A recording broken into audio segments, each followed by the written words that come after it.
홀리 5. 날마다 말씀 안에서 거룩함으로 승리하시기를 바라며 은혜와 소망의 말씀을 나눕니다. 1년 1독을 기준으로 하루 3장에서 4장의 말씀에 대해 간략히 소개하고 함께 나누고 싶은 말씀을 전합니다. 하나님의 은혜 안에서 날마다 거룩한 파이팅을 외치며 승리하시길 바랍니다. 오늘 하루 우리가 함께 읽을 말씀은 사사기 1장에서 3장까지의 말씀입니다. 사사기 1장은 여호수아가 죽기 전후에 이스라엘 각 지파가 점진적으로 가나안 땅을 취하며 정착하는 과정을 보여줍니다. 먼저 유다 지파와 시몬 지파가 함께 분배된 땅을 정복하는데, 이들은 아도니 베색이라는 왕은 정복했으나 예루살렘은 정복하지 못했고 철병거가 있는 주민들도 쫓아내지 못했습니다. 이어 요셉 가문이 베델을 정복하였으나 나머지 지파들은 가나안 족속들을 쫓아내지 못했습니다. 유다 지파와 시므온 지파 그리고 요셉 가문의 정복에는 여호와께서 함께 하심을 말씀하고 있지만, 나머지 정복하지 못한 지파들에게는 이러한 언급이 없으므로 정복하지 못한 것은 바로 신앙의 문제임을 나타내고 있습니다. 2장에서는 본격적으로 사사시대로 들어가게 되는 원인과 상황들을 말씀하고 있습니다. 먼저는 여호와의 사자가 나타나 너희가 내 목소리를 듣지 아니하였으니 라는 말씀을 통해 하나님의 명령에 불순종하여 가나안 족속을 완전히 쫓아내지 않았음을 말씀하고 있습니다.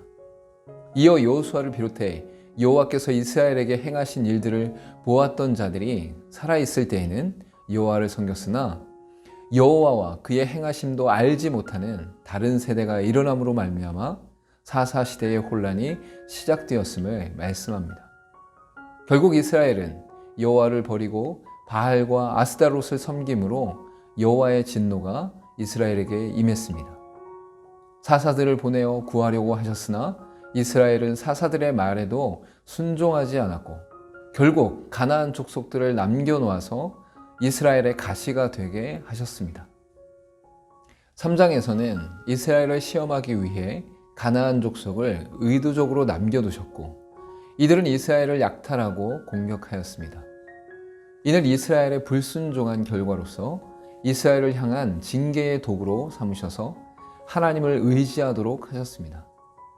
3장에서는 사사 온니엘과 에훗 그리고 삼갈의 활동을 통해 이스라엘의 타락과 하나님의 진노와 징계, 부르짖음을 통한 회개와 사사를 세우심으로 구원과 승리를 주시는 것, 그리고 이스라엘 땅의 평안과 평온의 반복적인 역사가 나타남을 말씀합니다. 오늘 읽은 말씀 중에서 함께 나누고 싶은 말씀은 사사기 2장 10절의 말씀입니다. 그 세대의 사람도 다 그 조상들에게로 돌아갔고 그 후에 일어난 다른 세대는 여호와를 알지 못하며 여호와께서 이스라엘을 위하여 행하신 일도 알지 못하였더라. 여호와의 행하신 일들을 보고 알았던 이들이 죽은 이후에 여호와를 알지 못하고 그의 행하심도 알지 못하는 다른 세대가 일어났음을 말씀합니다. 여기서 말하는 다른 세대는 이전과 다르게 여호와를 알지 못하는 새로운 세대를 말합니다. 분명 이스라엘 후손이었기에 다음 세대이지만 신앙을 전수받지 못하였기에 다른 세대가 되어버린 것입니다. 즉 이스라엘의 백성들은 자녀와 후손들에게 여호와를 아는 지식을 전달하지 못했습니다.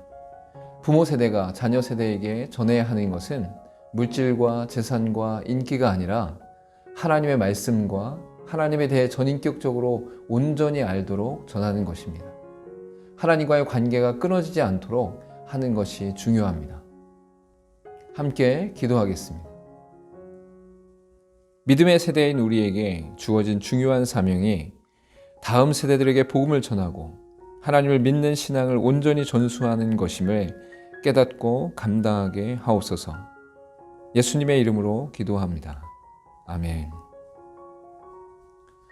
이 땅을 살아가는 믿음의 사람들은 결국 우리를 통해 하나님의 말씀이 전수되어지고 전달되어지도록 하는 것이 중요합니다. 이 땅을 살아가는 동안 다음 세대들을 향해, 후손들을 향해 믿음을 전하고 신앙을 전수하는 온전한 삶을 살아가시길 간절히 소망합니다. 오늘도 홀리 5